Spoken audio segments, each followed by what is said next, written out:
nos acompaña Omar Rueda, psicólogo y educador social.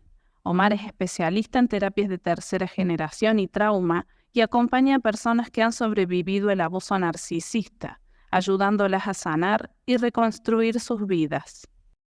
Hoy contamos con su valiosa experiencia y nos comparte herramientas claves que pueden transformar vidas. Les invitamos también a acompañarlo en YouTube e Instagram, donde él comparte contenido sobre sanación emocional, estrategias de afrontamiento y apoyo a sobrevivientes de abuso narcisista. Hola, hola Omar, ¿qué tal? ¿Cómo estás? Hoy tengo el placer, chicos, de presentarle a Omar Rueda. Para mí es realmente un honor que nos acompañe hoy. Es psicólogo y bueno, nos va a explicar varios temas y preguntas que tenemos para él, pero bueno, Omar, quiero agradecerte, de verdad, tenerte aquí para mí realmente es un honor y que te des el tiempo para poder enseñarnos, ¿no? Y aprender, porque yo soy una de tus seguidoras, así que y me gustaría Gracias. que la gente que me sigue también te siga, porque realmente es increíble el trabajo que haces. Gracias, Liliana. No, el placer es mío por estar aquí. Estoy encantado. Bueno, muchas gracias, Omar. Tenemos varias preguntas que yo he ido preparando, que yo sé que mucha gente tiene dudas, ¿no? Sobre el tema, sobre los abusos psicopáticos, ¿no? La psicopatía y todo eso. Entonces, vamos a ir haciéndote algunas preguntas y quiero que me vayas contestando. Mica, ¿me puedes poner las preguntas? Yo tenía una principal, esta es la primera. ¿Cuál es la diferencia entre lo que es el psicópata integrado y el perverso narcisista? O sea, ¿se puede ser las dos cosas? Un psicópata integrado siempre es narcisista y un narcisista no tiene por qué ser un psicópata. Entonces, el trastorno de la personalidad narcisista se caracteriza por la presencia de un patrón generalizado de grandiosidad. Es esa necesidad que tienen de admiración constante, de validación por parte de las demás personas. Y hay una carencia de empatía hacia lo externo, hacia el resto de individuos, ¿no? Son personas que se consideran los narcisistas superiores a los demás por el mero hecho de existir y suelen responder con cólera, con rabia, sobre todo a nivel verbal, no tanto físico, cuando a alguien les toca su frágil ego. Entonces son muy arrogantes, manipulan, usan la triangulación, se victimizan, mienten para conseguir sus objetivos narcisistas, que siempre toman la dirección de confirmar su grandeza, ¿no? Entonces son insensibles, ¿no?, al malestar de los demás, y esa escasa predisposición que tienen a reconocer las necesidades de los otros, pues fomenta la constante creación de relaciones muy conflictivas y traumáticas, ¿no? Entonces a los narcisistas más o menos los puedes ver de lejos venir, ¿sí? Porque van llamando la atención de mil formas posibles. Sin embargo, el tema es con la psicopatía, ¿vale? Un psicópata es siempre narcisista y no es tanto un trastorno de la personalidad, sino es una condición natural de la persona. Entonces, según los expertos, toma su origen en factores biológicos, psicológicos y también genéticos. Pasa que su manifestación, su alteración, su perversidad va a depender del contexto en el que crezca esa persona y de si tiene altas capacidades, ¿vale? Porque ahí ya, bueno, pensad que el psicópata medio, el clásico, tiene una inteligencia que está por debajo de la media de la población general y son muy impulsivos. Por eso la mayoría termina en la cárcel. ¿Sí? El problema está con aquellos que tienen altas capacidades, que son los que yo llamo psicópatas encubiertos, ¿no?, o los integrados. Estos viven con un personaje muy bien construido. Incluso pueden usar a narcisistas para conseguir sus objetivos. ¿Sí? Entonces, como te dije antes, en la secta se da un psicópata encubierto manipulando a ese binomio, a ese perfil narcisista que tiene a su lado como ejecutor, ¿no?, como su mano derecha. Okay. Así las diferencias, ¿no?, un poquito, aunque generan mucha polémica en la actualidad porque tienen muchas similitudes, ¿no?, esos términos. Sí, sí, sí, porque yo escucho mucho que, o sea, yo creo que hay mucha confusión sobre el tema, ¿no? Y ahora es muy, la gente lo usa comúnmente, decir, ese es un psicópata o ese es un narcisista, pero yo creo que la definición y el entender, ¿no? Lo que significa cada uno y que no necesariamente ser narcisista significa ser psicópata, ¿no? Que eso era lo importante, entender eso, ¿no? Pero sí tú me estás diciendo que ser psicópata, normalmente los psicópatas sí son narcisistas. Sí, hay un movimiento egosintónico, sí. Es decir, hay un narcisismo presente en el Ok, psicópata. Sí. ok, Sin perfecto. embargo, en el narcisista no tiene por qué ser psicópata. Ok, perfecto. ¿Y normalmente ellos son muy inteligentes o o como tú decías recién, hay una media, ¿no? De que los no tan inteligentes son los que realmente son descubiertos o... Exacto. El psicópata clásico, el que Hare postuló en su libro, ¿no? Y hizo una gran tesis sobre esta condición, tienen una inteligencia que está por debajo de la media. Entonces, bueno, al ser tan impulsivos, al creerse su propia inteligencia, acaban en prisión muchas veces.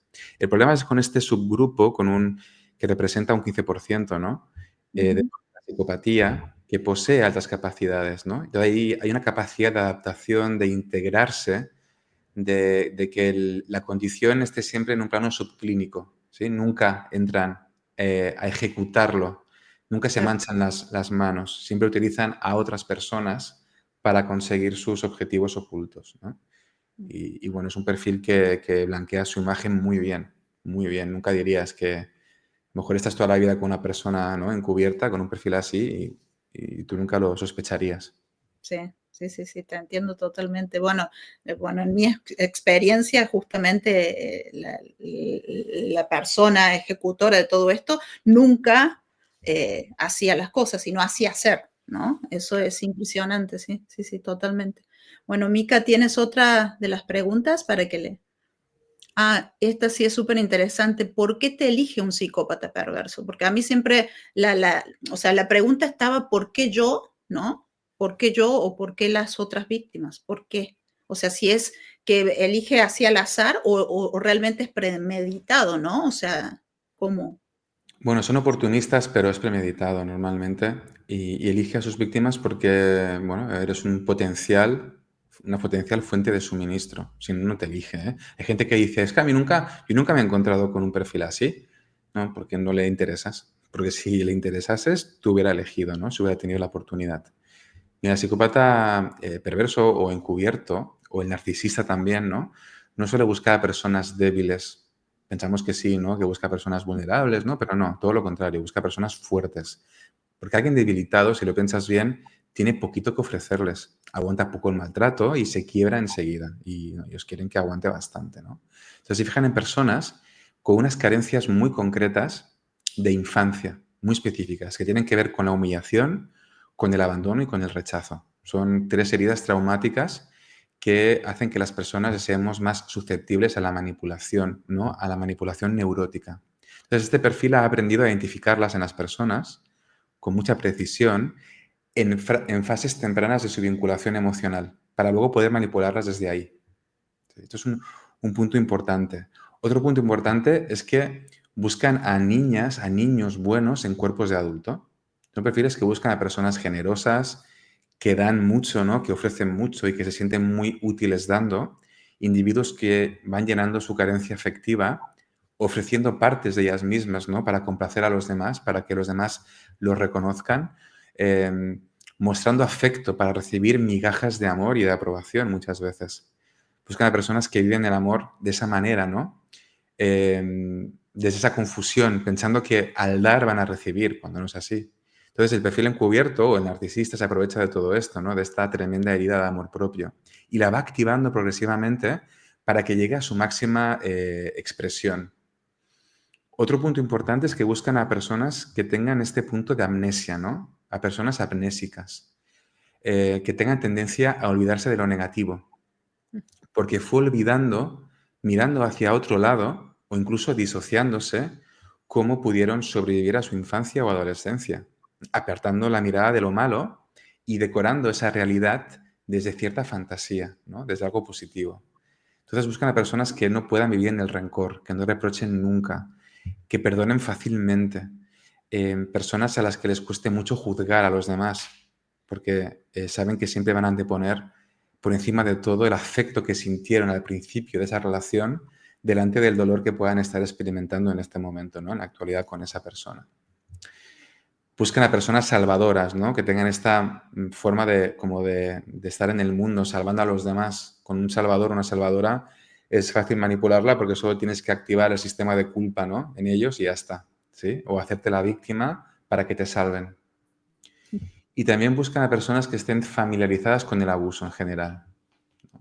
Eh, yo muchos de los pacientes a los que acompaño en terapia han crecido con un padre o con una madre que tienen rasgos psicopáticos o narcisistas, ¿no? Y te das cuenta de que, bueno, que la zona de confort de estas personas se ha construido en base muchas veces de esa convivencia tóxica. Por tanto, no se sienten mal cohabitando con un perfil de las mismas características. ¿Sí? Al final lo acabas normalizando, ¿no? Y un poco esto, ¿no? También buscan a personas inteligentes y sensibles que quieran como entender qué le pasa al otro. Ven que el otro es como raro, lo ven como extraño, pero ellos también se han sentido muchas veces como extraños, ¿no? Entonces dicen, no te preocupes, yo también he sido juzgado y he sido apartado y me ha costado mucho adaptarme al mundo. Yo te voy a intentar comprender para ayudarte, ¿no? Y en ese intento de comprender al otro, acaban cayendo en la trampa de este perfil. Ok, no, es que es impresionante las descripciones que me estás dando. Te juro que ya hasta me emociona, pero es increíble. Bueno, en el caso mío, ¿no? La persona que nos manipula y todo, nosotras éramos adolescentes, ¿no? Las víctimas. Y justamente hacía esto, ¿no? De primero interrogarte, estudiarte, saber más de ti y decirte y hacer que tú que te sintieras comprendida, ¿no? Y a la vez lo vieras a él todo el tiempo como una víctima de que le habían pasado cosas, de que siempre alguien lo dañó, de que siempre alguien le hizo tal cosa, ¿no? Y es impresionante porque sí, yo siento, y lo he sentido siempre, que gran parte de lo que nos pasó fue por ser eh, personas muy empáticas, ¿no? O sea, eh, por eso caímos ante esa manipulación, ¿no? Y también por haber sido tan jóvenes, tan sin experiencia, ¿no? Y yo creo que se agarró de ahí, ¿no? Este personaje, pero es tan interesante lo que dices, porque la verdad que muchas veces la gente piensa o se dice, ¿no? Se dice, no, yo no soy tan tonta para que me manipulen, ¿no? O sea, Todos tenemos, todos somos susceptibles de que un perfil así nos mm, manipule. Todos. sí, sí, sí, Sí. sí, sí, buenísimo. Muchas gracias, Omar, por... No, no, a ti, a ti. Bien. Mica, ¿a otra pregunta? ¿Los psicópatas se alimentan de las personas empáticas y cuál es la explicación a eso? Bueno, me parece que es un poco también, ¿no? Lo que explicaste, pero no sé si quieres ahondar mucho más en eso, Omar. Bueno, nombrar el término de hiperempatía, ¿no? Que es uno de Ujú, los rasgos característicos en la hipersensibilidad, en alguien hipersensible, ¿no? Entonces, estaremos de acuerdo que tener empatía es una cualidad que está muy buscada en los tiempos que corren actualmente. Pero ¿qué sucede cuando nos movemos por el mundo con un exceso de empatía, con una empatía mal regulada? ujú, Pues que la vida y las demás personas nos pueden aplastar, ¿no? Entonces, el exceso de empatía es tener demasiada compasión por los demás. Y eso puede derivar incluso en un trastorno, ¿no? Entonces, el malestar que se siente cuando comenzamos a hacer nuestras las emociones e ideas de los demás hace que nuestras relaciones sociales se conviertan en una experiencia que nos lleva a un agotamiento extremo. ¿Sí? Entonces, las personas hiperempáticas les cuesta mucho identificarse a un yo unificado. Está como fragmentado un poquito, ¿no? Entonces suelen sentir que pierden el control de ellos mismos cuando están con otras personas, porque están más en la emoción del otro que sintiendo sus propias emociones. Entonces, al estar más centrados en el otro, dependemos más del estado emocional de esa persona. ¿Sí? Estamos como fusionados emocionalmente. Su emotividad va a marcar nuestra emotividad. Es ahí cuando nos convertimos en títeres, en marionetas, en personas que se dejan influenciar por cómo esté la otra persona. ¿Sí? Entonces, la manera que muchos hiperempáticos han encontrado para calmar esa abrumación y esa culpabilidad tan asfixiante que de manera natural sienten por existir es hacerse responsable de todo eso que está sintiendo el otro como si fuera mío. sí. Entonces, Ujú, claro, imagínate si tú caes, ¿no? Con un perfil así, hace contigo lo que quiere, porque estas personas, es decir, no detectan la hipocresía. No detectan a la persona mentirosa o manipuladora, no detectan al psicópata narcisista. Su hiperempatía les dice que en realidad lo que están captando es una manifestación de una proyección del otro, de un problema del otro. Entonces, ellos van más allá del síntoma. Es como que pueden atravesar todo eso para conectar con la herida primaria de la persona sin poner un filtro, sin poner un límite. Y claro, lo que van a hacer ahí es asumir la culpabilidad del malestar del otro, incluso cuando ese malestar está siendo provocado por el otro. No sé si me estoy explicando en este Sí, punto. sí, sí, Sí, totalmente. ok, ok. O sea, es el sentimiento ese de culpa siempre y de hacerse cargo de lo que está sintiendo el otro, ¿no? O sea, cualquier... Totalmente. Sí, sí, sí, sí, Aunque sepan que es mentira, aunque sepan que están siendo manipulados, da igual. Su necesidad es más grande de calmar esa culpa que sienten, ¿no? Un poquito. Sí, sí, sí, sí, totalmente. Yo creo que, bueno, gran parte de la manipulación constante, bueno, en mí, ¿no? Yo te hablo de mí, lo que yo he sentido en todo lo que me ha pasado es eso, ¿no? El ponerme ese sentimiento de culpa por yo sentir que, por querer ayudar siempre, ¿no? A la persona que se victimiza, que siempre es la otra, ¿no? O porque, bueno, en el caso del maltratador, ¿no? Y este personaje que me hizo mucho daño y que hizo mucho daño a muchas personas, llegaba un momento en que llegaba a decir, ¿por qué me haces esto? Ahora debo de castigarte. O sea, imagínate, yo era culpable para que me castigara. O sea, yo era la culpable, la que provocaba que él me tuviese que castigar, ¿no? O sea, estamos hablando no de castigo, sino de torturas, ¿no? Es una Pero tortura, sí, es una doble condena en ese momento, una triple condena en ese momento, sí. sí, sí, sí, pero también se utilizan, estas personas son tan inteligentes o astutas para utilizar durante mucho tiempo, bueno, yo te lo explico más o menos cómo funcionaba, nosotros nos hablaban de castigos, entonces nosotros usábamos las palabras castigos.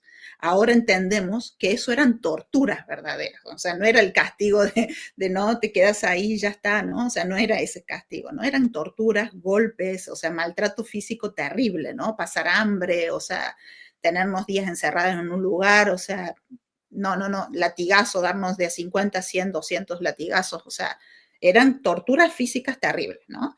Y también a la vez en conjunto con la parte psicológica, pero a la vez nosotras llegábamos a un punto en el que llegas a sentir que te lo merecías, ¿no? O sea, porque te llegas a sentir que le hice esto, por eso tengo que pagar, ¿no? O sea, porque es tan fuerte esto de lo de decirte, ¿por qué lo hiciste mal? Me lo haces a propósito, ¿no? O sea, Es que crecemos en eso, ¿eh, Liliana? Hemos crecido en la cultura de la expiación de la culpabilidad, ¿no? En la escuela, en la familia. Entonces, llegas a un sitio así y, bueno, también entras en esa dinámica al final, ¿no? Porque en tu entorno también estaba presente en alguna medida, en algún grado. exacto. Sí, sí, es impresionante, pero bueno, está muy bueno y es muy sanador también entenderlo, ¿no? Y poder empezar a ponerle nombre a todas estas cosas, que es lo que a mí me está ayudando mucho, ¿no? En esto de poder sanar, de hablar, ¿no? Y de sacar. Es lo más importante, ponerle nombre. Totalmente, totalmente. Bueno, y eso, por eso te tenemos hoy aquí para ayudarnos, ¿no? Con esto. Mica, tenemos otra de las preguntas. ¿Cuáles son las señales de que estamos atrapados en un vínculo traumático? Hmm.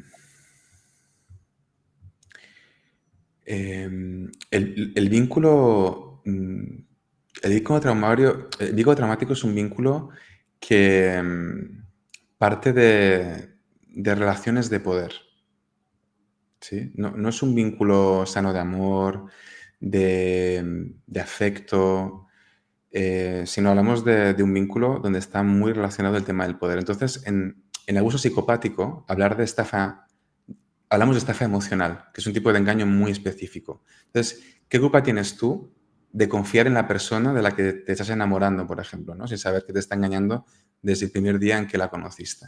Entonces, poca responsabilidad podemos asumir en una normalidad sana de no ir por la vida desconfiando de los demás, ¿no? Entonces, de alguna forma, un estafador emocional se va a aprovechar de todo eso, de esa ingenuidad. Entonces, en ese engaño, cuando queremos de alguna forma producir un perjuicio en el otro, el que utiliza a la otra persona para defraudarla, ¿no? se genera un vínculo traumático. Porque se generó al principio, para engañar en todo esto, se generó un vínculo de compromiso afectivo, ¿no? de honestidad, de pseudoconfianza. Y cuando te das cuenta de que estás siendo víctima de una estafa, pues se convierte en una experiencia devastadora, traumática. ¿Sí? Entonces, los que nos dedicamos a acompañar a supervivientes de abuso invisible, estamos abrumados por la cantidad de casos que estamos recibiendo en la actualidad sobre esto, ¿no?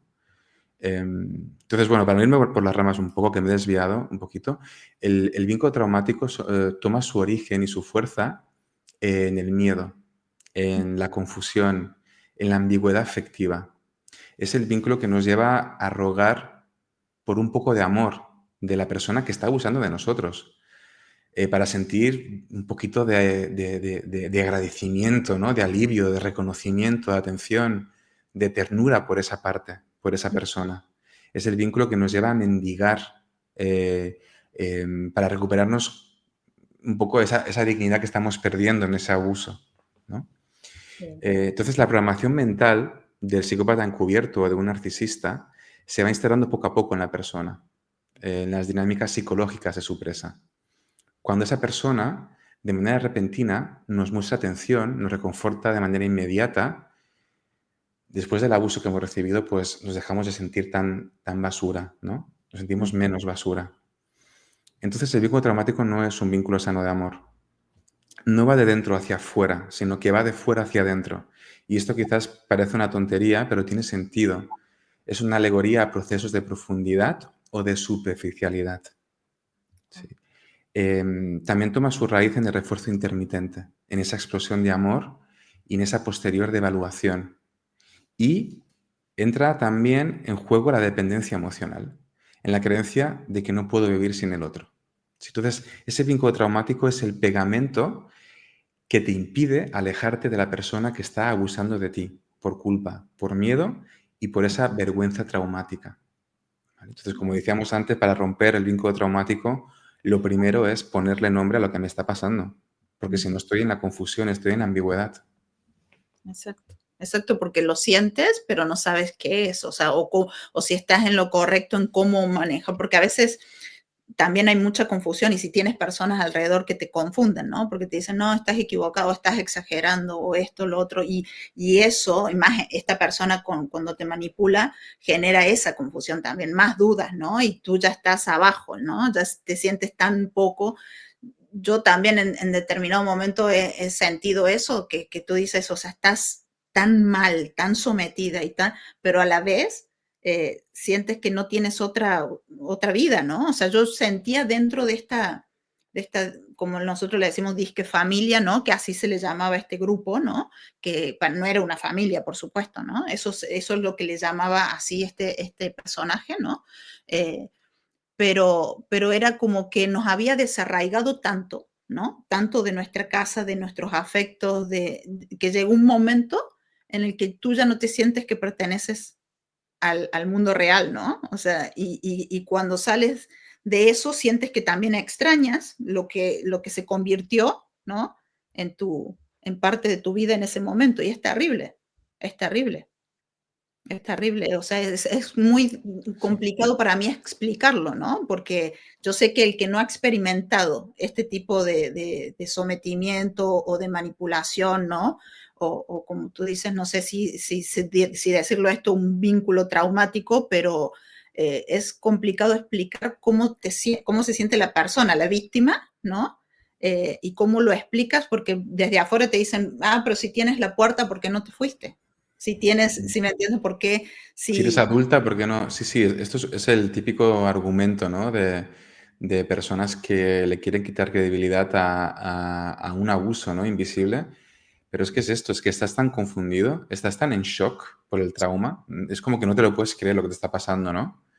Que hasta que no sales de la confusión pueden pasar meses o años. Por eso hay muchas personas que denuncian mucho más tarde, porque aún no han aterrizado todo lo que han vivido y se sienten muy culpables de cosas que han hecho, ¿no? De poder haber dicho no y de no haber podido decir no.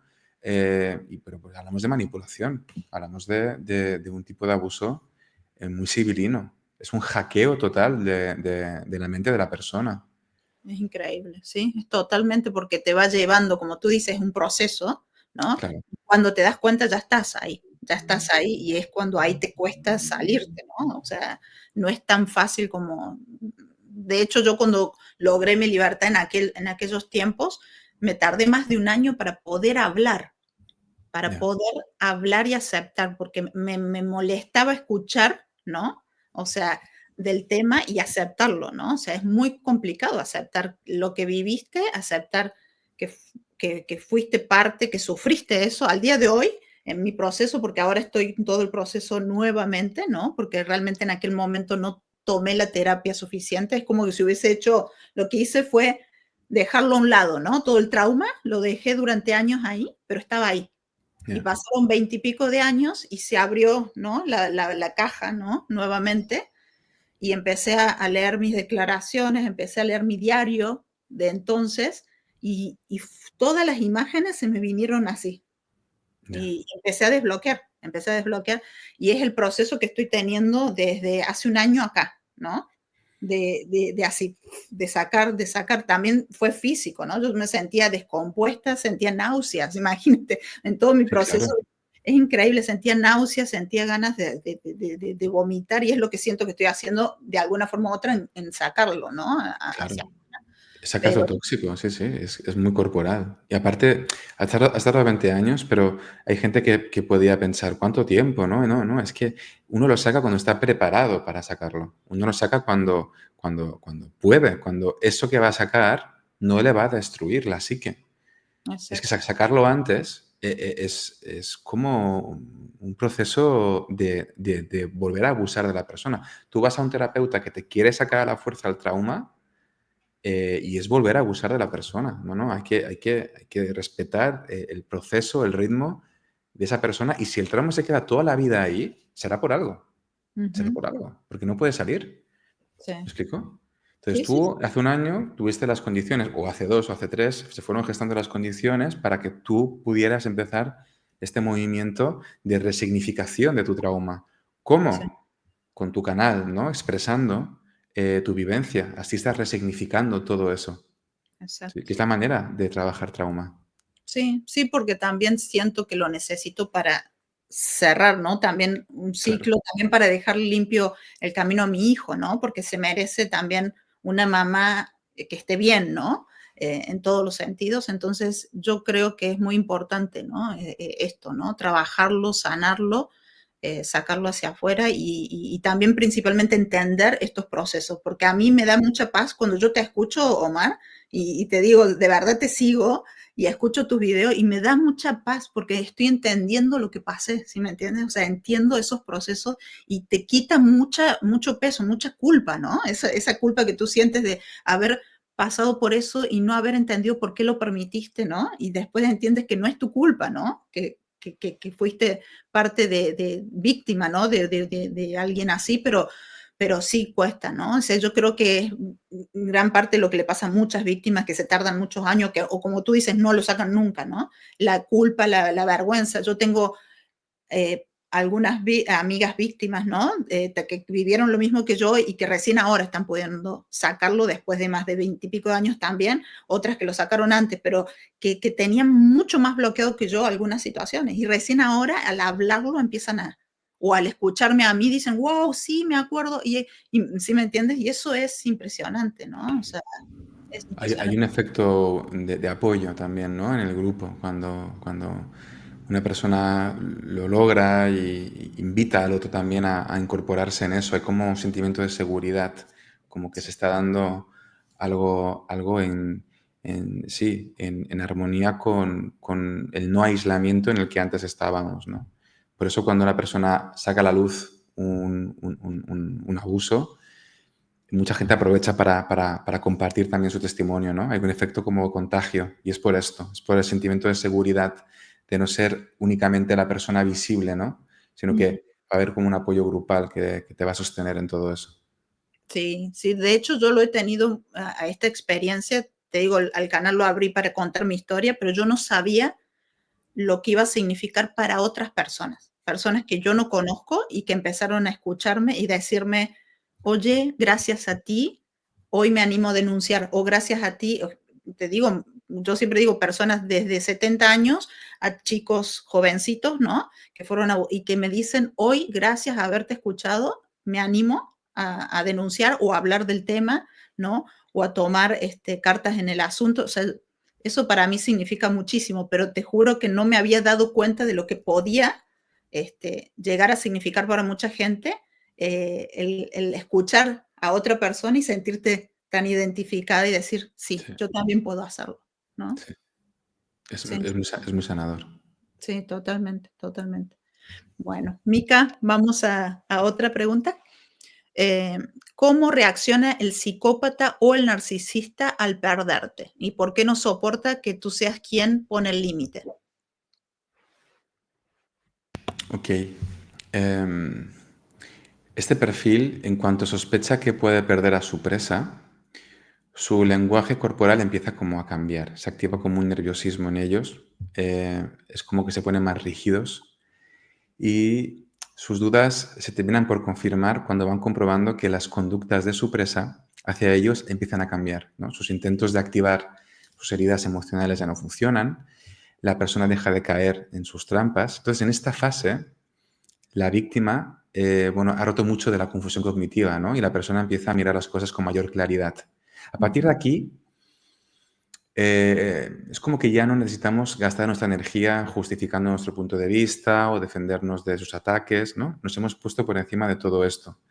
Entonces, el narcisista, el psicópata, se va topando con un muro de hielo que no reacciona ante sus manipulaciones, que pone límites delante de sus demandas surrealistas y que se queda impasible delante de los chantajes, de las amenazas incluso, ¿no?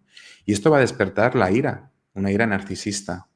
Ver cómo la persona a la que había sometido a su voluntad se levanta, se mantiene con la cabeza erguida, recuperando el brillo en sus ojos, con una mayor fortaleza en su corporalidad. Esto va a desatar su odio. Entonces, esos perfiles tienen un plan B, un plan C, un plan D, un plan F, ¿no? Entonces, se preparan siempre desde el primer momento para tener fuentes de alimento alternativas, de suplemento alternativas. Esto hay que tenerlo claro. Entonces, porque tienen miedo, ¿no? Que su presa se escape de esa prisión que han construido. Aún así, cuando esto sucede, al ser tan competitivos, te vas a convertir en alguien a quien quieren destruir. Ahora se va a emplear a fondo para que vuelvas a caer en su distorsión. Entonces va a ir cada vez más lejos, ¿no? En su abuso cuando la persona intenta alejarse de él. No conciben como un simple mortal como tú, su saco de boxeo personal, ¿no? Su bolsa de basura, se está revelando ante su poder y dominancia. Entonces, lo que va a poner en marcha aquí, para volver a manipularte, va a depender mucho de la persona, ¿no? En cuestión, de su inteligencia, de su grado de distorsión, de su poder sobre ti, del nivel de jerarquía que tenga contigo. Pero lo que es seguro es que va a usar todo lo que esté a su alcance para que vuelvas a agachar la cabeza y entres otra vez en lo que llamamos la indefensión aprendida, ¿no? El sentimiento de no poder escapar de ahí. Su idea es que entres otra vez en el bucle del abuso, en la duda, ¿no? Interna, y te digas, a lo mejor el que tiene un problema soy yo, a lo mejor soy yo el que tiene un trastorno, ¿no? ¿Sí? Si esto no funciona, entonces se ponen muy agresivos, pero siempre a nivel verbal. Si es encubierto, a nivel verbal. Si no es encubierto, puede pasar a algo físico. Por eso es muy importante en esta fase de alejarse, ¿no? De decir que no, haber encontrado antes un lugar seguro y haber planificado un plan de escape del lugar muy bien. Porque son peligrosos, ¿no? Esos perfiles y nos tenemos que proteger. Hay que encontrar una red de apoyo a la que nos podamos sostener. Incluso si hace falta, yo siempre aconsejo de poner un proceso de alejamiento judicial, ¿no? ¿Sí? Acudir a la policía. Sí. Y bueno, es un poco esto, ¿no? Cuando se aleja su fuente de alimento, empiezan como esa persecución. A no ser que la persona, de alguna forma, lo haga público, ¿sí? Lo haga público y de un testimonio, y ahí entonces, de alguna forma, el perfil encubierto se va a escapar, va a emprender una huida durante un tiempo, ¿no? Como sabe que el mundo es amnésico, pasado un año, sabe que la gente se va a olvidar de todo eso y va a volver. Pero si no se hace público su abuso, el perfil encubierto lo que hace es emplearse a fondo para denigrarte y difamarte. Mm, Aquí su objetivo es que tu versión de los hechos pierda credibilidad a toda costa, sí. porque te has convertido en una gran amenaza y lo que necesitan es neutralizarte, que no se propague este antivirus psicopático al resto de personas. Ujú. Entonces, bueno, pues ya conoces, ¿no? Calumnias, difamación, mucha manipulación para que regreses, ¿no? Para que se convierta en una coacción. Y también difaman para preparar su terreno, para blanquear su imagen para las siguientes víctimas. Ujú. ¿Sí? Es un poco lo que va a pasar en este punto. Me hiciste acordar algo, bueno, sí, obvio, esto me pasa y me pasa actualmente, ¿no? O sea, al sacar mi canal y al contar mi historia, obviamente recibo todo tipo de hate, ¿no? Y de difamaciones, ¿no? Y de ataques terribles, terribles, terribles, de lo que no te puedas imaginar, amenazas y bueno. Pero más allá de eso, ¿qué te suena? O sea, a ver qué me dices tú de esta frase que me dijo una persona. Me dijo, ojalá te vaya bien con tu canal y ojalá no tengas que necesitarme. Pero si me necesitas, aquí estoy.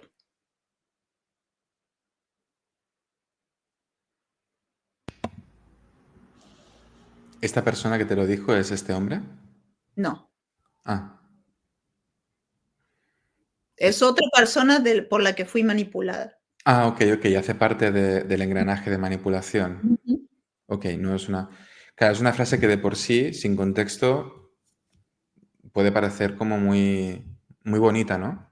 Sí. Lo que pasa es que si viene de una persona que te ha manipulado, te ha hecho daño, hay una amenaza encubierta ahí, Ujú, ¿sí? Es ujú, como, te hará falta mi ayuda, ¿no? Es ujú. como, no sé, yo creo que tiene que ver con esta amenaza encubierta que hay detrás. ¿Tú cómo la viviste?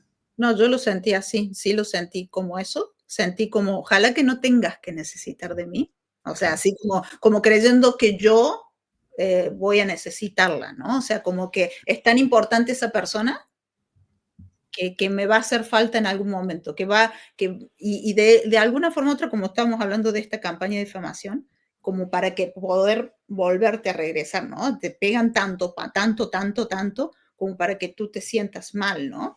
Este, que creo y que viene desde ese sector, ¿no? O sea, desde ese sector viene. Esta campaña de difamación, amenaza y todo, o sea, de gente que justamente sigue a esa persona, ¿no? Entonces es como que toda esa presión, ahora es como lo que pasa actualmente y es muy gracioso, pero a la vez es rarísimo, mucha gente ya se ha dado cuenta, ¿no? Pero es muy obvio, cualquier cosa que pase es mi culpa. O Ya. sea, ¿sí me entiendes? O sea, cualquier cosa que pase, cualquier persona o lo que sea, es mi culpa. Y no tengo absolutamente nada que ver. Yo no tengo absolutamente nada que ver. Es como que cualquier cosa ya para difamar usa mi nombre, ¿no? O sea, decir, no, seguramente esta persona tuvo que ver. O sea, y yo no tengo absolutamente... Sí, es perfecto ahora utilizarte a ti cuando sale cualquier tipo de, ¿no? de conflicto, de testimonio nuevo. Es como, no, esto hace parte del plan maquiavélico de Liliana, ¿no? Y para quitarle credibilidad. Sí, fíjate, es un uso ya distorsionado, ¿no? sí. De todo esto. No, sí, de hecho han llegado a ponerme a mí ahora, yo soy la, la reclutadora, la psicópata, o sea, me ponen en el otro, o sea, por contar la verdad, ¿no? O sea, ahora estoy del otro lado, o sea, por ayudar a víctimas, entonces yo soy la mala, ¿no? Es Claro, es terrible. que hay tantos intereses ocultos en esto. Es decir, abrir la puerta a algo así significa que detrás de esta persona hay 200 más, 1000 más, Mm, con mucho poder de influencia, con mucha capacidad económica, con muchos intereses, ¿no? Gubernamentales y empresariales y demás.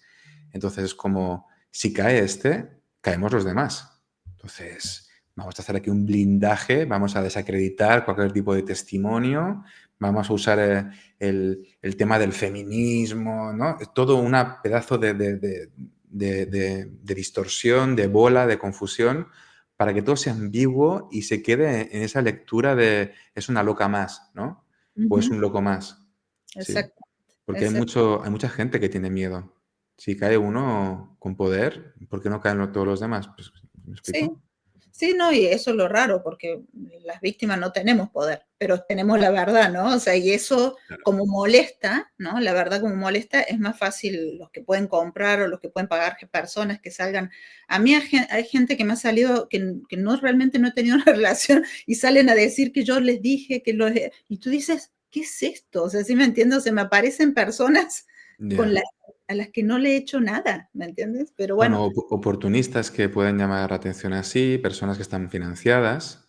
sí, Lo que pasa es que hace 20 años no teníamos altavoces. La gente del pueblo no teníamos altavoces. Entonces, abusaban de nosotros y bueno, teníamos a la policía y poco más. Ahora con las redes sociales, que tienen cosas muy negativas, pero es un altavoz sí, total. y les cuesta más poder censurarlo de alguna forma. Claro, exacto. Sí, antes eran solamente los medios de comunicación, ¿no? La televisión, y ahora Claro, que está lleno de estos perfiles y llenos de abusos, ¿no?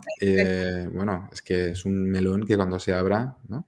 sí, Aquí en España totalmente. se está empezando a abrir y es alucinante lo que está saliendo. Artistas, presentadores, bueno, directivos, de todo, de todo. Sí, bueno, en Estados Unidos también lo hemos visto, ¿no? Sí, En los recientes sí, casos. No sé si sí, está pasando en el mundo en general, sí, yo creo, ¿no? sí. Así sí es muy interesante, es impresionante. Pero muchas gracias, Omar, por tu No, respuesta. no, Vamos a no a ti. seguir, Mica, con la próxima pregunta. Esta pregunta, ¿es posible que una víctima se vuelva victimaria? No sé si está bien formulada, pero muchas veces he escuchado, o sea, me lo preguntan, o se preguntan mucho alrededor, ¿no? Más de este caso también, eh, por diferentes responsabilidades, por cosas que se han tenido que hacer, ¿no? A veces obligadas por este psicópata, ¿no? Otras por otras personas que ayudaron al psicópata, ¿no? A hacer algunos actos en los que menores de edad fueron abusados, ¿no? Entonces, la pregunta siempre está en que si esas personas que ayudaron en determinado momento al psicópata fueron víctimas en determinado momento, pueden ser victimarias.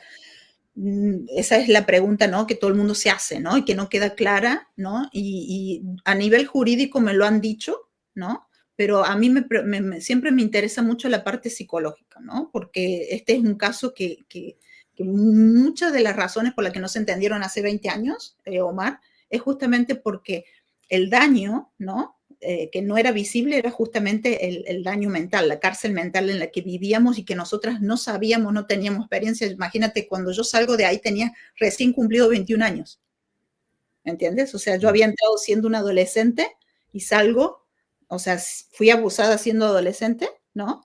Y salgo de ahí recién cumpliendo los 21 años, ¿no? Entonces, y otras siendo menor de edad, ¿no?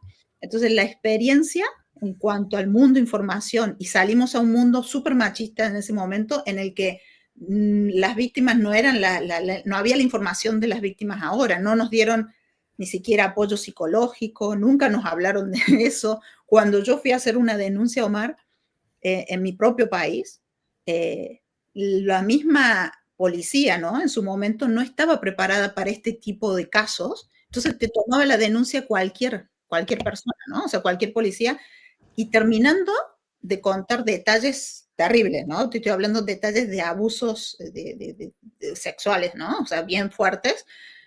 Estos personajes te terminaban queriendo invitar a salir. O sea, imagínate, y ya me lo había dicho un psicólogo de derechos humanos, un abogado de derechos, me dijo, lo que pasa en aquella época, cuando vayas a querer denunciar, que yo lo hice, lo intenté, lo hice en México, lo hice en Brasil, lo hice en Argentina, en todos esos lugares no se tomó en cuenta.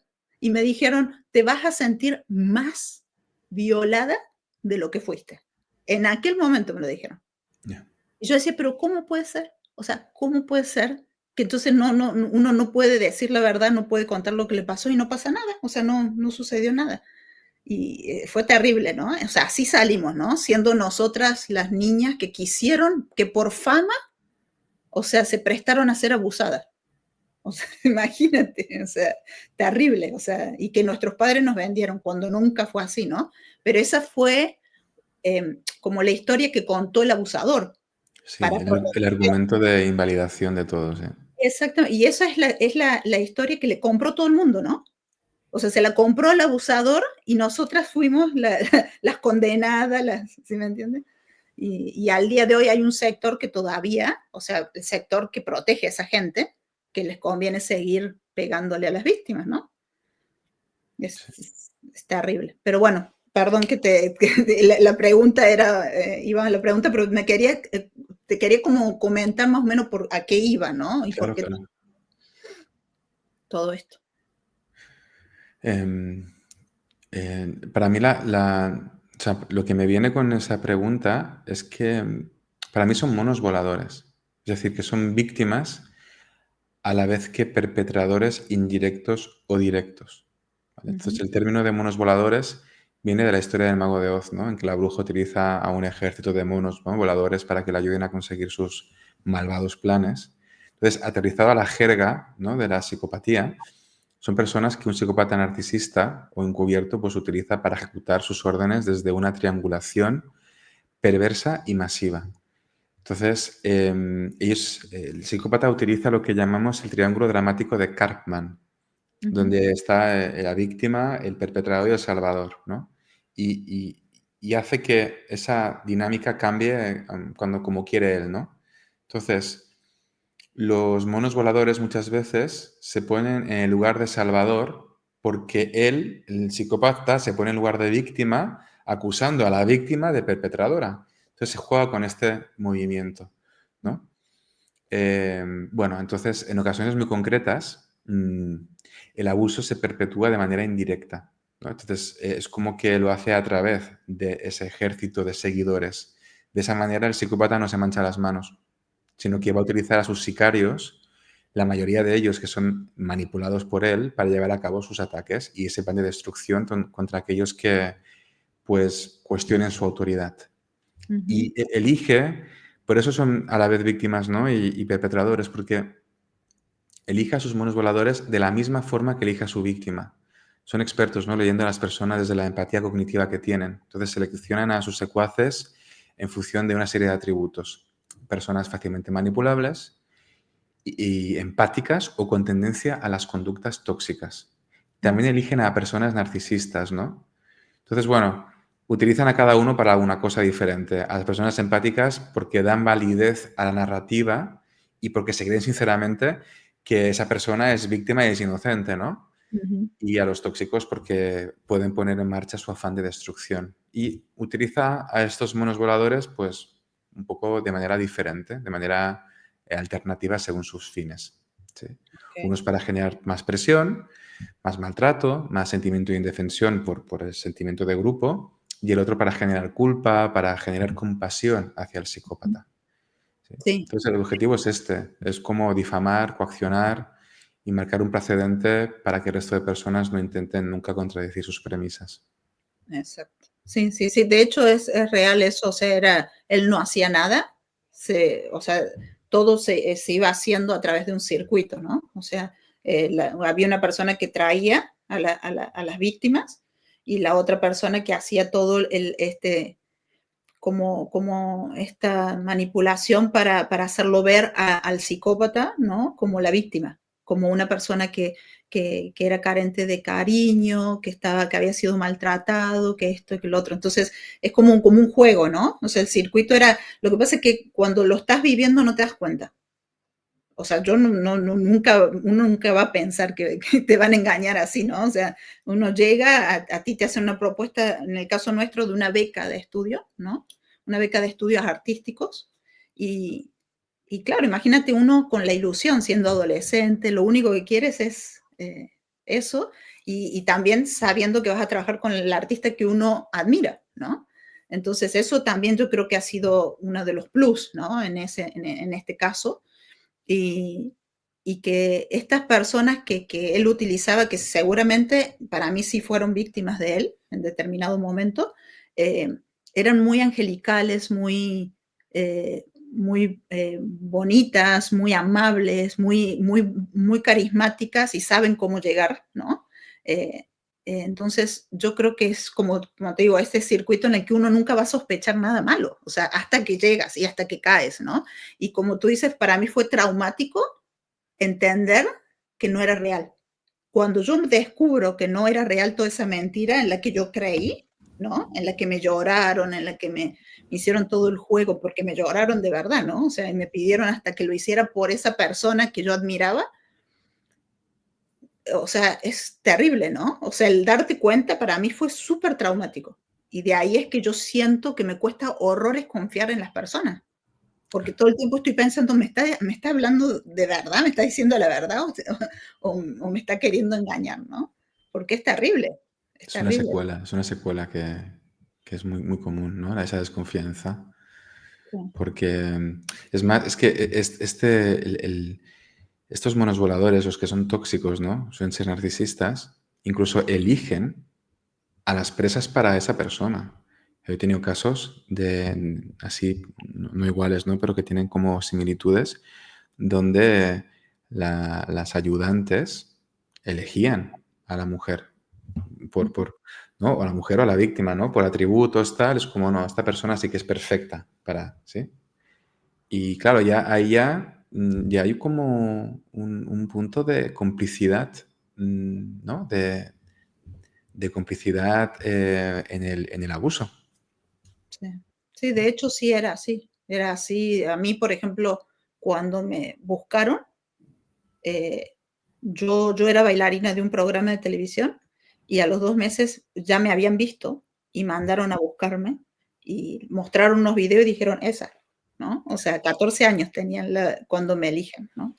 Entonces, obviamente que o habrá habido un prototipo, que es muy probable que había un prototipo para esta persona, pero sí había personas que ya le elegían, Claro. las personas sin estar él presente, ¿no? Entonces, sí, sí, pero a la vez es lo que yo quiero explicar a veces que es lo que cuesta para las otras víctimas, y a mí en general, yo estoy hablando de mí también, que me ha costado mucho aceptar esto, es eso, o sea, yo siempre he querido dar la oportunidad que estas personas, que en algún momento fueron víctimas y que hicieron, ¿me entiendes?, algo que no estaba bien, eh, el beneficio de que sí sentían que lo habían hecho mal, ¿me entiendes? O sea, porque después con el tiempo uno tiene que sentir remordimiento, tiene que sentir algo, ¿no? De que No está mal. tiene por qué. No, no tiene por qué. Si es un mono volador empático, sí, cuando se da cuenta dice, ostras.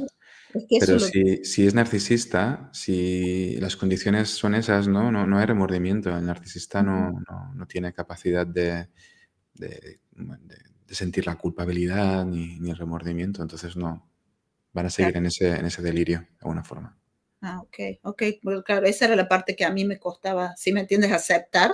Me costaba mucho porque siempre justificaba.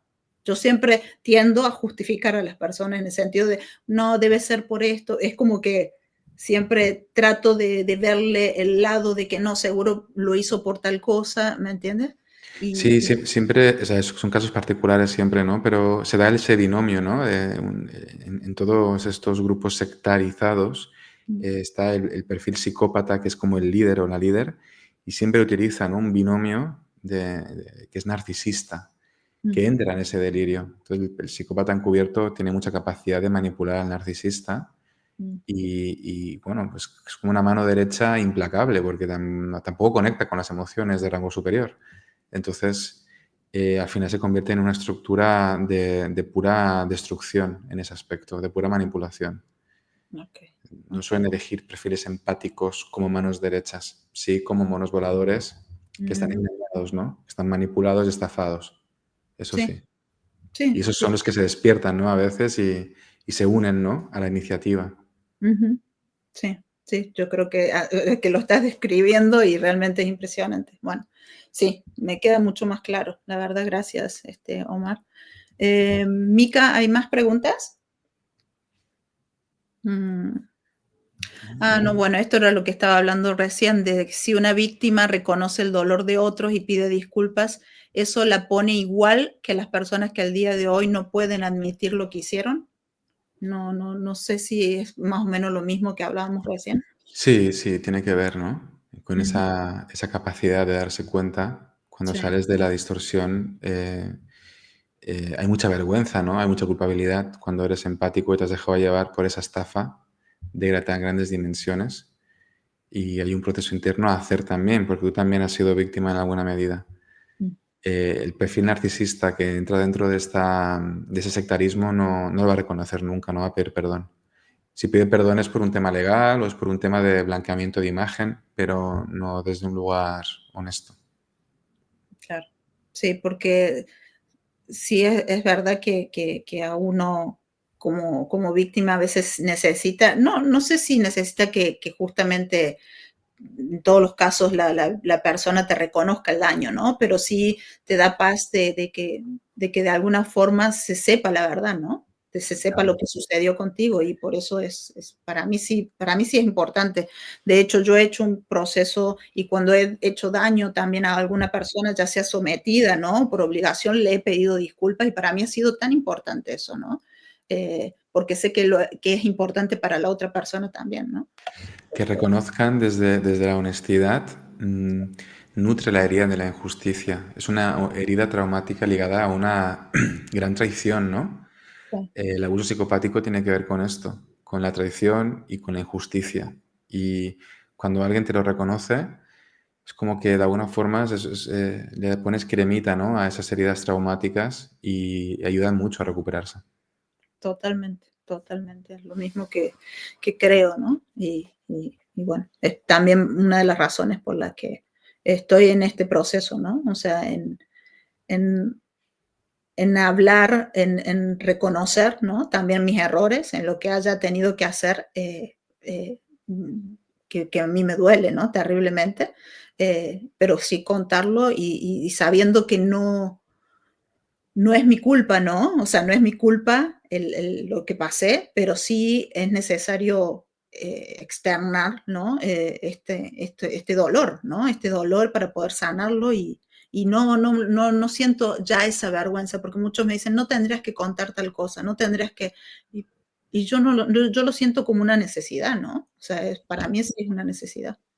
Sí, porque estás resignificando mucho tu herida traumática con esto. Has encontrado un sentido, no a lo que te pasó, sino a cómo manejarte en el dolor. Y eso es lo Sí. que te está permitiendo como dar pasos en tu recuperación. Para ti sí que tiene sentido. Para otras personas a lo mejor les revictimizaría, les retraumatizaría. Ujú. Cada caso es como es, el tuyo es este. Exacto, sí. Sí, bueno, a mí en particular, Omar, me pasó una situación dentro de este caso en el que hubo un hecho fatídico, ¿no? En este caso, en el que todas estábamos, ¿no? Y en el que yo fui una de las personas que salió a hablar de eso para poner una denuncia. Y el haber contado, o sea, no te voy a contar toda la historia, pero más o menos como para que entiendas mi dolor, ¿no? Y como yo a veces siento, digo, ¿por qué si uno está hablando con la verdad o está diciendo o se está exponiendo, eres el más apaleado por decir la verdad? Y los que se quedan callados y no dicen y no cuentan, la pasan mejor, ¿no? A lo mejor teniendo ellos la responsabilidad, ¿no? Y para mí sí, yo lo sentí mucho como o sea, lo siento al día de hoy, una injusticia, ¿no? Porque, o sea, el haber levantado la mano, ir a poner una denuncia para que se hiciera justicia por algo que no procedió, ya sea por la justicia, no fue mi culpa, ¿no? Pero aún así yo exponiéndome a que me sucediera a mí, a todo, ¿no? Al escarnio público también, ¿no? Sin ser la responsable, ¿no? O sea, la responsable de lo que había sucedido, pero teniendo que hacerlo, quedé como la que hizo lo peor de lo peor de lo peor porque otras personas no hablan y porque les convenía echarme a 3 personas, de hecho públicamente lo hicieron, ¿eh? O sea, en determinado momento este personaje, el psicópata, eh, eligió, en el momento que él ve que yo me alejo, que yo dejo de apoyarlos, que yo realmente abro los ojos, te digo, hace más de 20 años atrás, ¿no? Que es lo que primero que hizo es dar una conferencia estando ya en prisión y sobre algo que no es mi responsabilidad, algo que le correspondía. Estoy hablando de la muerte de una hija de él, ¿no? De un bebé con la otra persona y me hacen responsable a mí cuando no tengo absolutamente nada que ver de eso, sino que cuento lo que pasó después. Y al día de hoy tengo que soportar porque ese personaje dije, pregúntale a esta persona, ella se hizo cargo. O sea, yo me hizo, o sea, es terrible, ¿no? Pero por haber contado eso, al día de hoy tengo que escuchar que gente crea que yo soy la responsable y todas las otras personas que son testigos saben que no soy. Pero públicamente, lo bueno que me avala es que tengo una denuncia, ¿no? O sea, que fui la única persona, porque siquiera los padres fueron a poner una denuncia porque saben lo que pasaría, ¿no? O sea, los primeros investigados son ellos, pero, pero no. Y al día de hoy me cuestionan a mí y mandan a cuestionar y justamente como hablábamos recién, a difamarme, ¿no? Desde aquella época al día de hoy. Por eso es que no me puedo quedar callada, Omar. O sea, Es que no, tienes que explicar tu verdad, porque es lo que hacen. Son tan coercitivos que es la única forma que tienen de seguir manejando esa imagen que les permite depredar, ¿no? Y no perder todo lo que tienen. Entonces tienen que hacerlo y lo hacen utilizando todo lo que tienen a su alcance. Todo. Todo. Y fíjate esa capacidad que ha tenido de hasta el día de hoy te sigue persiguiendo esas calumnias. ¿Sí? Por eso la gente no se quiere meter en esos problemas, por eso la gente no denuncia. Por eso la gente, cuando depende de qué personajes, es como, me meto aquí en la boca del lobo. O sea, vengo ya de un problema, estoy aún incapacitado mentalmente, no tengo recursos y además me tengo que exponer a todo lo que va a venir. La gente se queda callada. De ahí el efecto grupal cuando se da, ¿no? Y alguien tiene éxito, es como que lo aprovecho porque aquí voy a tener un apoyo, ¿no? De todo el mundo y una credibilidad, porque encima invalidan tu versión. Claro, es un movimiento que te retraumatiza. Totalmente, totalmente. Lo bueno de todo esto es que si de alguna forma el empezar a hablar y todo, sí, por el trabajo de otras de las víctimas que ya habían empezado, ¿no? Eso nos fue ayudando a que, como te digo, es como un efecto dominó, ¿no? Entonces salgo yo, ya hay más y más y más, y ahora estamos todas unidas, y eso es fantástico, ¿no? Es fantástico. Pero mira todos los años que llevó, ¿no? Porque también lo que hacía este personaje era enemistarnos, ¿no? O sea, haber creado dentro de ese grupo esas diferencias constantes, ponernos unas contra otras. Sí, sí, es un clásico, ¿eh? O sea, Exactamente, sí, sí. exactamente. Que al final de cuentas, si uno no lo sana, eso queda, ¿no? Y por eso tardamos tantos años en poder estar, o por influencia de otras personas, ¿no? Que siempre están ahí metidas, que nunca quisieron esta unión, por supuesto, ¿no? Claro. Pero sí, es impresionante. La verdad que cuando lo empiezas a entender, de verdad que te da mucha más paz, Sí. mucho más paz entender. Sí. Mica, ¿hay alguna otra pregunta? Esto sí es muy importante, que es un grupo coercitivo, ¿es una secta o cuál sería la diferencia entre los dos? Para mí una secta peligrosa tiene que Ujú, ser coercitiva. Si ujú, no, no es una secta como tal, es un grupo de personas con libertad de credo, ¿no? Y libertad de acción. Pero cuando hay movimientos coercitivos ya hablamos de secta peligrosa. Entonces los grupos coercitivos son todos aquellos que utilizan técnicas de persuasión y de control para atraer a distintos tipos de personas y evitar que se marchen de la estructura. Es decir, reclutamiento y evitar que se vayan. Estos son los pilares fundamentales, ¿no?, de los grupos coercitivos para que puedan funcionar. Entonces, estos grupos lo que hacen es, bueno, adoctrinar, generar dependencia emocional, dependencia económica, son muy radicales normalmente, emplean la violencia de diferentes formas, algunas veces más, de manera más encubierta, ¿no? Y otras veces de forma más directa. Entonces, en la actualidad, claro, son grupos que son considerados como un peligro para la sociedad, porque, claro, representan siempre una estructura piramidal. claro. Entonces, se dan diferentes categorías siempre. Están los simpatizantes, Están los seguidores, están los activistas y están los radicales de todo eso. Y la razón del por qué emergen esas categorías es porque en estos grupos se da un proceso de radicalización que tiene como objetivo generar como una dicotomía de la realidad, una dualidad, ¿no?, de la realidad, donde solo se aceptan y promueven conductas que el grupo concede como importantes y verdaderas. Entonces, por lo tanto, esos grupos crean como una necesidad en las personas y estas caen principalmente porque no existe un filtro que favorezca el poner una resistencia delante de esto, ¿no? Por medio de la reflexión o por medio del pensamiento crítico. Entonces, está siempre presente la sumisión, el control mental, ¿no? Son indicadores habituales, seguidos de cualquier tipo de explotación, ¿no? Y de la instalación de esa dependencia ansiosa al grupo. Esto está muy presente. Ese falso sentimiento de colectividad que anula la identidad individual de la persona. ¿Sí? Entonces, bueno, hay muchas maneras que utilizan para persuadir. ¿Vale? Disminución de la identidad, por ejemplo, es una de las más importantes, por medio de la culpabilidad, ¿no?, de las distorsiones que el líder utiliza hacia las personas. Todo lo hace para que el grupo se sienta vulnerable, ¿no? Para que se abra mentalmente. Suelen usar también muchas drogas para inducir, ¿no?, a estados mentales muy, muy alterados e inducirlos a incorporar nuevos esquemas mentales para modificar el comportamiento. Entonces, una vez que modifican el comportamiento de los integrantes, los pueden doblegar a su voluntad.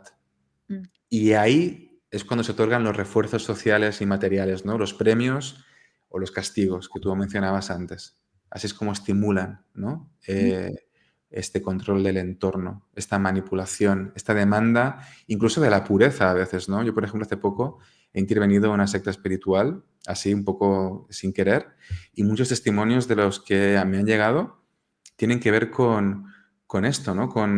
Esa persona me decía que no era digna del linaje de Shiva, ¿no?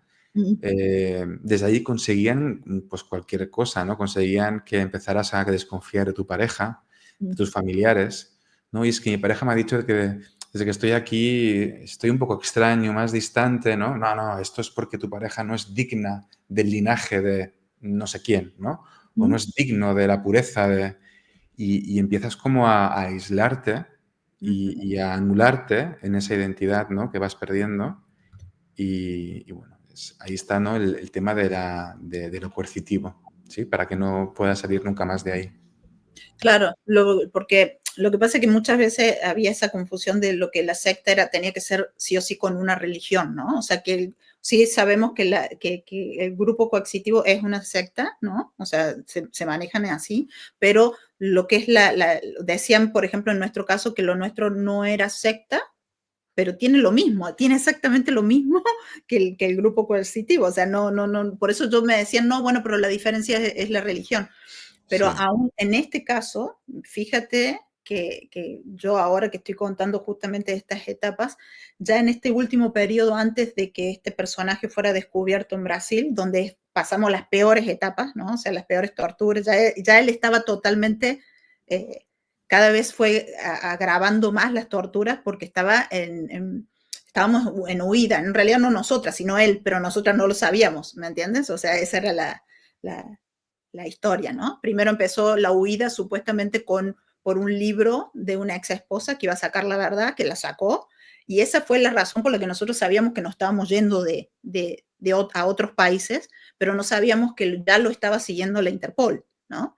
Entonces él cada vez estaba peor y peor y peor, y en llegado momento, obviamente él tenía que ser para nosotros como si fuera un dios, ¿no? O sea, lo que él dijera era palabra máxima, por supuesto, y en determinado momento llegó a plantear esto, ¿no? De que si llegaba la policía, nosotros nos teníamos que desvivir todos juntos con él, ¿no? O sea, ¿Desvivir qué significa desvivir? suicidarnos. Suicidarnos con él en masa, así como la secta Waco, ¿no? Sí, sí. Entonces, ahí te das cuenta también que es tenía ya esos pensamientos también, ¿no? A pesar de que ahora yo me doy cuenta de todo el proceso que es igual, ¿no? O sea, el grupo coercitivo, cómo se fue dando, cómo se formó y cómo se dio hasta el último momento, es así, ¿no? O sea, es eso, ¿no? Pero en ese momento yo no sabía ni que era una secta, ni que era un grupo coercitivo, no se hablaba de esos temas. Siempre nos llamaban clan. En aquella época nos llamaban y nos habían puesto el nombre de clan a nosotros. Claro, a él le interesaba que estuviera la palabra clan ahí, porque el clan va hacia afuera, ¿sí? Busca relacionarse con otras personas fuera, ¿no? El clan familiar no es un clan sectario, no es el sectarismo familiar. El clan lo que busca es mezclar familias, ¿no? Y hacer este movimiento. Tiene sus normas y sus historias, ¿no? Pero es hacia afuera. Una familia sectarizada o un grupo sectarizado es como no dejan, ¿sí? Que nadie salga y para entrar tienes que tener unos requisitos. Pero a él le interesaba que estuviera la palabra clan ahí porque limpiaba la imagen de eso. Wow. Sí, pues realmente nosotras nunca hubiésemos pensado que era, o sea, que podía parecerse a una secta, ¿no? A pesar de lo que nos dijo en ese momento, y eso que él leía esos libros, ¿no? Sobre eso, pero también es impresionante, o sea, bueno, todo el manejo que fue dando a esta historia. De tanta perversión, de tantos abusos, ¿no? De llegar a decir que quería hijas mujeres para que luego fueran sus mujeres, ¿no? O sea, todo de querer ir a vivir a una isla para que nosotras, su familia se siguiera creciendo con nuestras hijas, ¿no? No quería hijos varones, o sea, ya esto nosotras nos lo enteramos al último momento, ¿eh? No es algo que venía, lo supimos ya en la última etapa, ¿no? En la que nos quería dejar embarazadas a todas, ¿no? Para poder arraigarse en un lugar, o sea, realmente es impresionante si uno se pone a pensar, y también cómo nos logró desarraigar de nuestro vínculo de familia, de desconfiar de nuestros seres queridos, como tú decías. Exactamente, es increíble, porque a mí me costó volver a adaptarme, ¿no? O sea, cuando yo regreso a la vida normal, yo no me sentía que pertenecía, ya no pertenecía, sí me costó mucho tiempo el sentirme cómoda otra vez, porque me había logrado sacar de ese mundo, a pesar de que yo no quería estar más, porque todos los años que yo estuve en este grupo, fueron más de 5, yo siempre pedí irme, yo siempre me quise ir, yo siempre, y por querer irme me castigaba peor y me ponía peores torturas, pero es como que cuando sales no es tan fácil, volver a la realidad. Yo seguía poniendo mi colchoneta, porque nosotras dormíamos en el piso como animales, entonces yo seguía poniendo mi colchoneta, pero en el piso, ¿entendés? O sea, y mi madre me decía, tú no vas a dormir en el piso. Yo decía, pero es que yo quiero dormir en el piso, porque ya me había acostumbrado a dormir en el piso, ¿no? Es terrible, pero está bueno explicarlo porque a veces no se entiende estos procesos, ¿no? Que nosotras tuvimos que pasar, ¿no? De volver a reinsertarnos a un mundo real, de volver, que nos lleva mucho tiempo al día de hoy, esto de la confianza. Yo por muchos años no permitía que alguien me tocara o se me acercara o me abrazara porque sentía raro.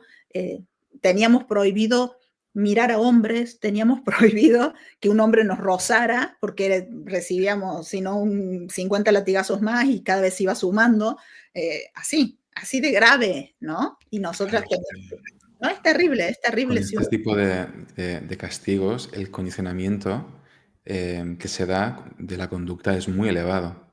Sí. Hay una asociación constante, incluso el sistema nervioso está condicionado, ¿no?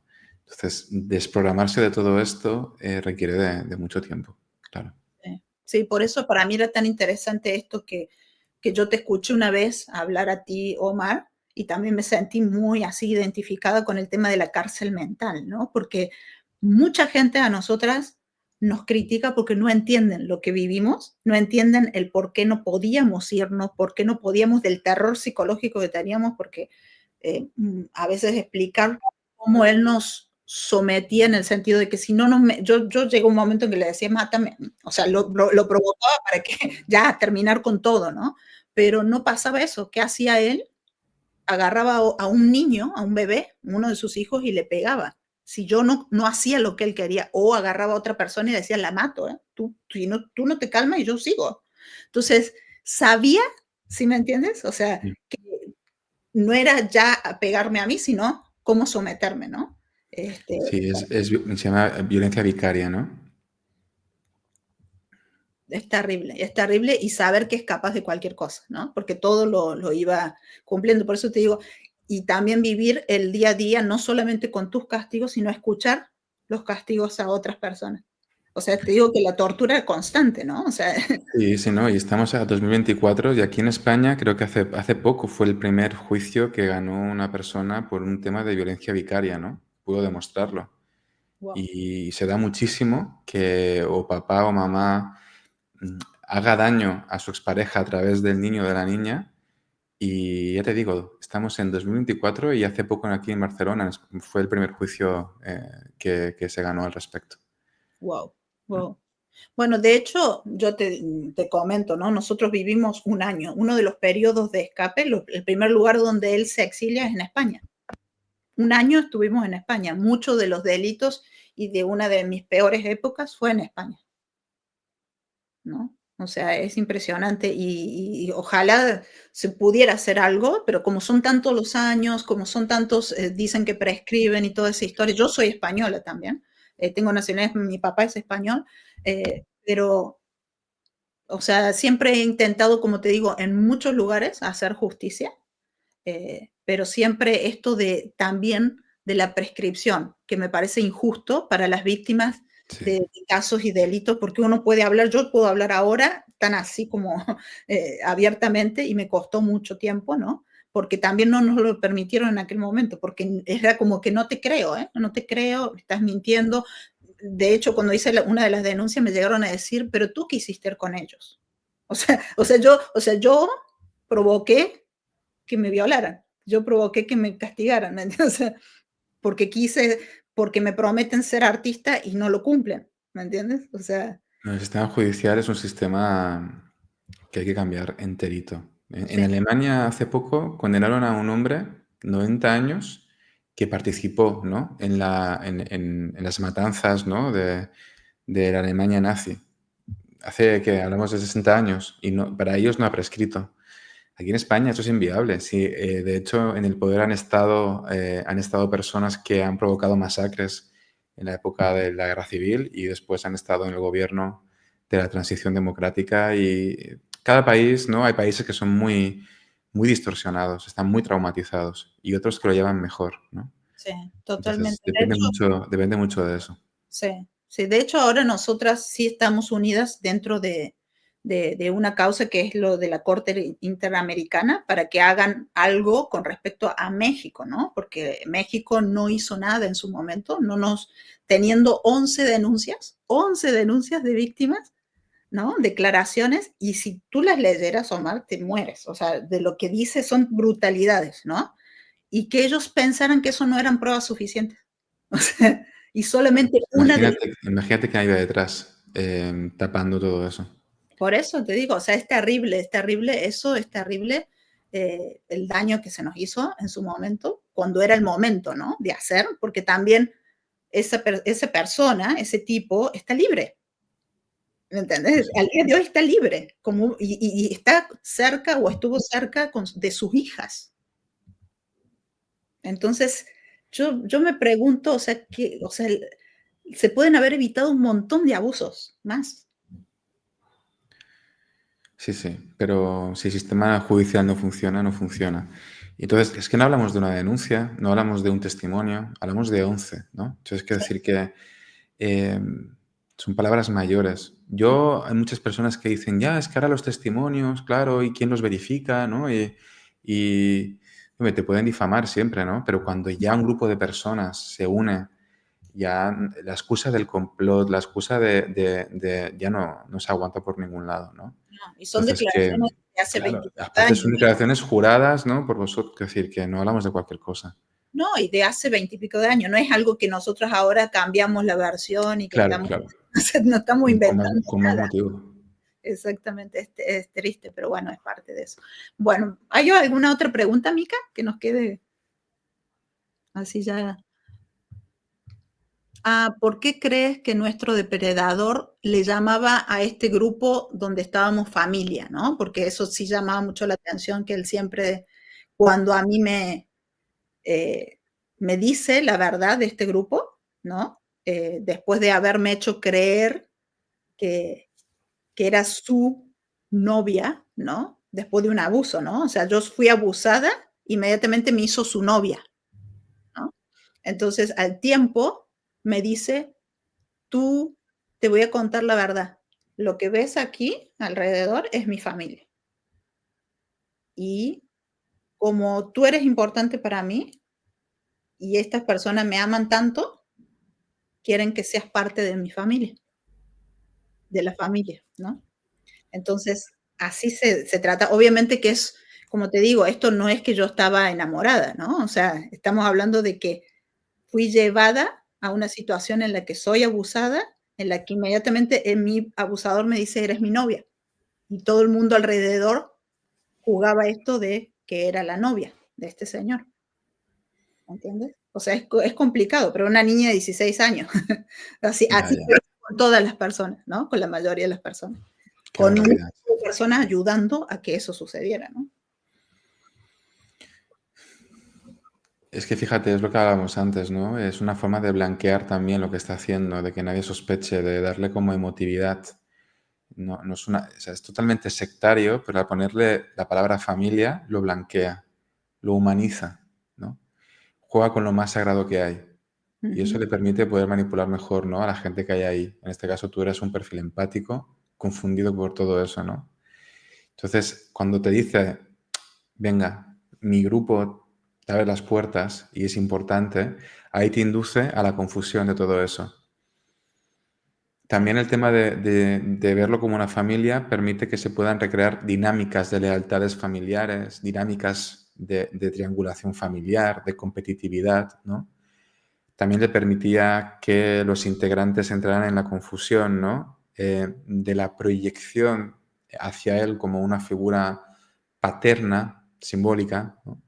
Y entonces el situarse como el patriarca de esa estructura y de esa manera, pues eso, ¿no? Hacer que los miembros compitan por su afecto, por su atención, para poder triangularnos, ¿no? Y sacar todo de ellos.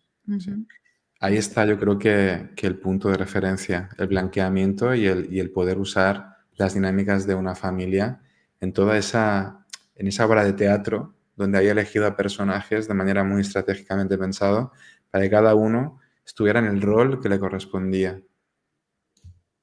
Así es. Sí, sí, totalmente. Así, sí, porque también imagínate un adolescente te está confundiendo y te está haciendo creer algo que nunca en tu vida, o sea, imagínate, esta persona elegía vírgenes, ¿no? O sea, nunca habían tenido ningún tipo de relación, ni ningún noviazgo, ni nada, ¿no?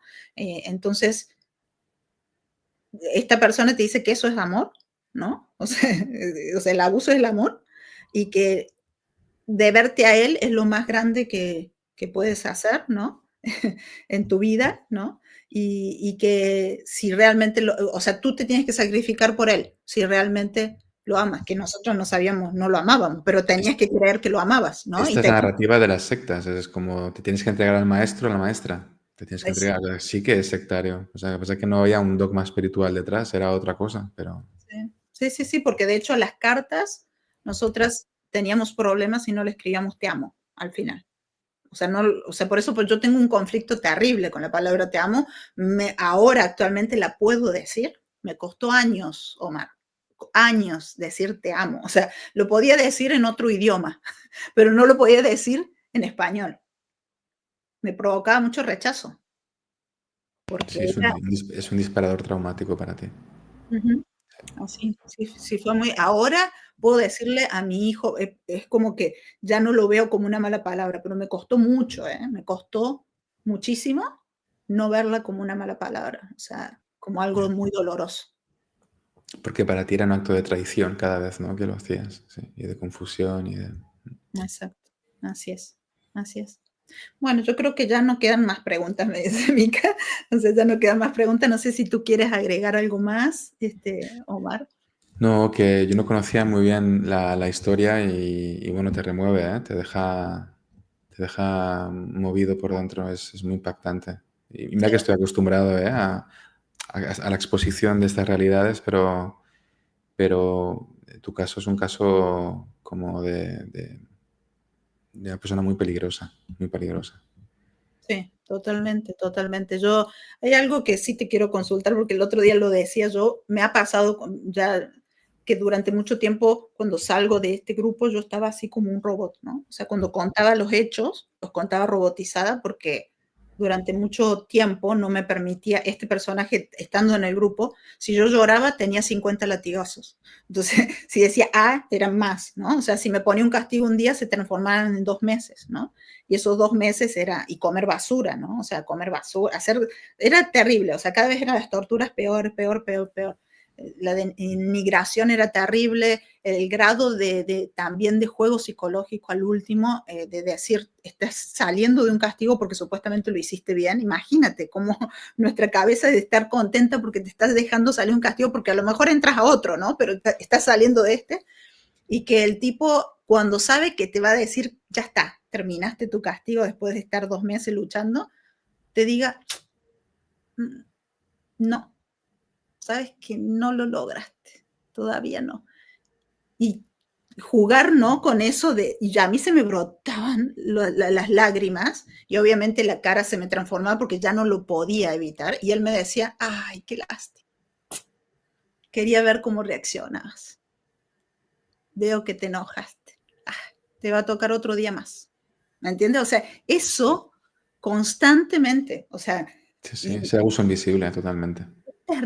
es terrible como, y a la vez teniéndote, porque sabías que si me salía el grito me iba peor, ¿no? O sea, porque no se terminaba nunca, porque como te digo, ganaba, no porque yo quería que me matara, pero agarraba a otra persona, ¿me entiendes? Y sabe que uno es empático, ¿no? O sea, no se terminaba nunca. Cuando uno está inmerso en una estructura de poder, donde hay una jerarquía, y la jerarquía es distorsionada, Ujú. y la jerarquía, ¿no? El que está arriba, los que están arriba están trastornados o tienen una condición así, genera mucha impotencia a las figuras que están por debajo, porque no puedes hacer nada. Hay impotencia, hay incapacidad, hay una rabia, hay un... Sí, y es terrible no poder cambiarlo, ¿no? Estar ahí atrapado. Es una No, indefensión que te nubla el juicio.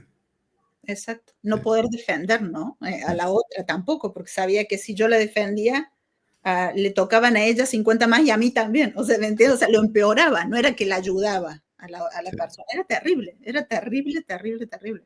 Y esa es la parte que a veces te digo para el afuera, por eso yo hablo mucho y sí sé que me expongo, ¿no? Y toco fibras y hay gente que me dice, ay, no lo puedo creer que lo estés contando, pero es que no queda, y sé que mucha gente empezó a entenderlo también por contarlo, ¿no? Por decirlo de esta forma, porque para mí siempre fue una inquietud, un dolor que no nos entendieran, ¿no? O sea, que no entendieran esta parte, porque yo sé que no lo puedes, si no lo vives, no lo entiendes, pero cuando eres tan juzgada, porque la gente lo cree tan fácil, de decir, pero sí, yo que ella, o yo no soy tan tonta para dejarme manipular de esa forma, o yo no soy tan tonto para caer en eso, ¿no? Entonces yo digo, no, es que no se trata de ser tonto, no se trata de ser débil, ¿no? O sea, explicarlo es muy complicado, pero sí, a mí sí me interesa ponerle nombre, me interesa porque creo que no es solamente a mí o a las que vivimos, esto yo creo que pasa y sigue pasando, ¿no? A mucha gente le debe pasar y no lo puede externar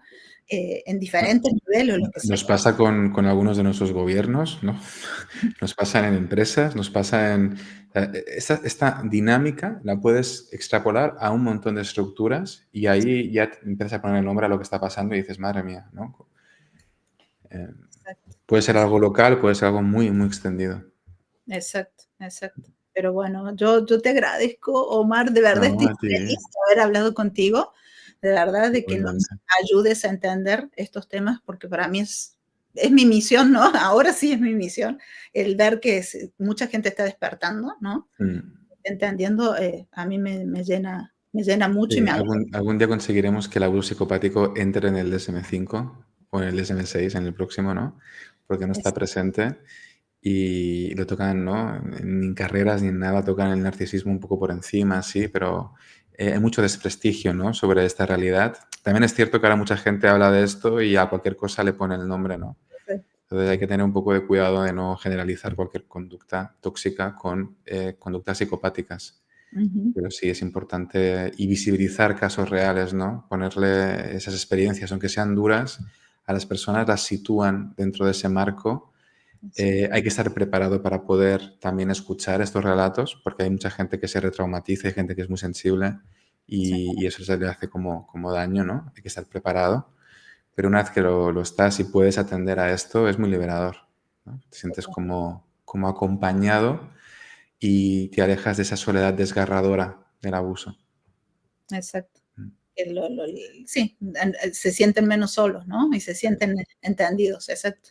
Que es lo que yo siento, que durante años no fui entendida, ¿sí me entiendes? O sea, no entendía, no, el que no se entienda para mí es importante. Obviamente que también, como tú dices, el que quiera entenderlo, ¿no? Y el que quiera escuchar y el que quiera abrirse a entender también de estos temas. Uno no puede, y también mi canal lo he hecho así como hace un año, tiene un año desde que empecé y tampoco le di mucha publicidad, pero a mí lo que me encanta es el boca a boca, ¿no? De cómo Sí, va creciendo y cómo más gente se va interesando y el escuchar que le hace bien, ¿no? eso es lo Es importante. exactamente, eso es lo más lindo. Así que muchas gracias, Omar, A ti, Liliana. pero A ti, infinitamente, de a ti, verdad. a ti. Mil gracias y hay que seguirlo, Omar, hay que seguirlo como yo lo sigo para seguir aprendiendo. ¿Cuáles son tus redes, Omar? Para que todo el mundo vaya. Pues en YouTube tengo el canal, que es Omar Rueda, y ahí sí que hago vídeos más largos, un poco más dedicados. Y tengo Instagram, que es omar.rueda.empathy, donde hago vídeos más cortitos y donde mezclo también narrativas un poquito. No es tan denso como en YouTube, a veces también hay un poco más de humor y demás, para hablar de estos temas y de otros que me interesan. Ahí me pueden encontrar. Perfecto, perfecto. Hay que seguirlo, Omar, y seguir aprendiendo sobre estos temas. Mil gracias, Omar. Gracias. Y A ti por la invitación. darte nuevamente en algún momento. Igualmente, un fuerte abrazo. Adiós. Chao, Bye, chao. bye.